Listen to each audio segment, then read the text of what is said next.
ভাই সোজা সাপটা কথা, তোমার ফোনের ছবি ডিলিট হয়ে গেছে বা তুমি ডিলিট করে ফেলছো, এখন চাচ্ছ সেই ছবিগুলো আবার ফিরে পেতে, তাহলে আজকের ভিডিও শুধু তোমার জন্য। 3টা উপায় দেখো তোমার ডিলিট করা ছবি ফিরে আনার। আশা করি তোমার সব ছবি ফিরে পাবা।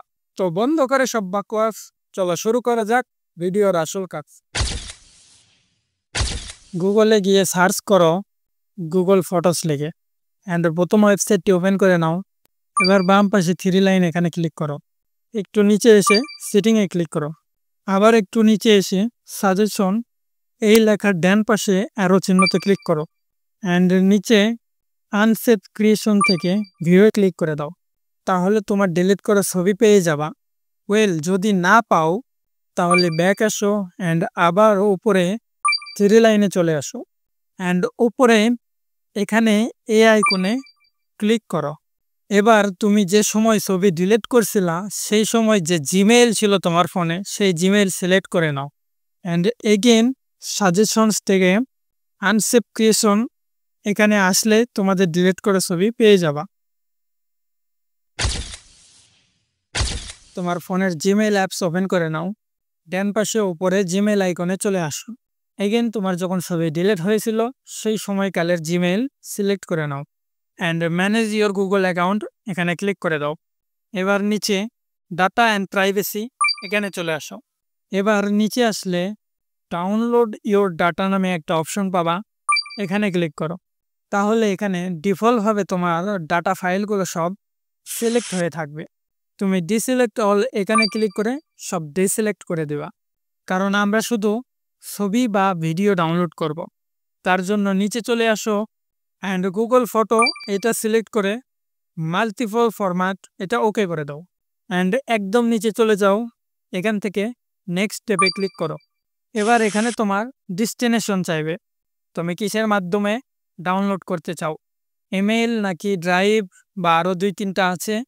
তো আমি এখান থেকে ইমেইল রেখে দিচ্ছি, অ্যান্ড একটু নিচে এসে ফাইল সাইজ তোমার ডাটা অনুযায়ী কত জিবি হতে পারে তুমি সেটা সিলেক্ট করে দাও। আমি 10 জিবি রাখলাম। এখন ক্রিয়েট এক্সপোর্ট এখানে ক্লিক করো। তাহলে কিছুক্ষণের মধ্যে তোমার জিমেইলে একটা মেল চলে আসবে, অ্যান্ড এইরকম একটা ইমেল পাবা। এখানে manage Google Takeout request এখানে ক্লিক করে দাও। তাহলে তুমি ডাউনলোড অপশন পেয়ে যাবা। দেখতে পাচ্ছ আমার প্রায় 7 জিবির মতো ডাটা আছে। এবার তুমি এখান থেকে ডাউনলোড করলে তোমার সমস্ত ডিলিট হওয়া ছবি ফেরত পাবা গ্যালারিতে। তোমার ফোনে একটা অ্যাপ্লিকেশন প্রয়োজন হবে, প্লে স্টোর থেকে ইনস্টল করে নাও, অ্যান্ড ওপেন করো। তাহলে এখানে দেখতে পাবা basic scan and full scan. তোমার ফোন রুট করা যদি না থাকে তাহলে শুধু বেসিক স্ক্যান করতে পারবা, আর রুট করা থাকলে ফুল স্ক্যান করতে পারবা। তো তুমি এখানে সার্চ ফর লস্ট ফটোস এখানে ক্লিক করে দাও। তাহলে তোমার ফোন স্ক্যান করা শুরু হয়ে যাবে, অ্যান্ড স্ক্যান কমপ্লিট হয়ে গেলে ওকেতে ক্লিক করলে তোমার ডিলিট করা ছবি দেখতে পাবা। এখানে তোমার যে যে ছবি দরকার সেগুলো সিলেক্ট করে নিচে রিকভার এখানে ক্লিক করো। তাহলে এই ছবিগুলো তোমার গ্যালারিতে সেভ হয়ে যাবে। তবে বেসিক স্ক্যান করে হয়তোবা তুমি তোমার সব ছবি ফিরে পাবা না। এর জন্য তোমার ফুল স্ক্যান করতে হবে, অ্যান্ড তার জন্য তোমার ফোন রুট থাকতে হবে। এবার প্রশ্ন হলো, এই রুটটা কি? সহজ ভাষায় বলতে গেলে রুট হচ্ছে তোমার ফোনের অ্যান্ড্রয়েড অপারেটিং সিস্টেম তোমার নিজের নিয়ন্ত্রণে নেওয়া। আরও সহজ ভাষায় বলতে গেলে যেসব ফাইল সিস্টেমে লুকানো থাকে, আমরা পরিবর্তন করতে পারি না বা নর্মাল মোডে দেখতে পাই না, ফোন রুট করার পর সেই ফাইলগুলোর অ্যাক্সেস তুমি নিজের হাতে নিতে পারবা। কিন্তু ফোন রুট করলে ফোনে বিভিন্ন ধরনের সমস্যা দেখা নিতে পারে। তবে আমার মতে ফোন না রুট করাই ভালো। তারপরেও যদি রুট করতে চাও তাহলে নিজ দায়িত্বে করে। বাদবাকি কীভাবে রুট করতে হয় অ্যান্ড এর খারাপ দিকগুলো কি, এগুলো ইউটিউবে সার্চ করলেই পেয়ে যাবা।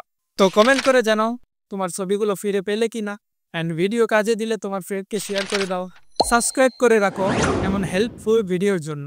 আর যদি ডিলিট করা মেসেজ ফিরে পেতে চাও তাহলে এই ভিডিও দেখো। দেখা হবে ওই ভিডিওতে।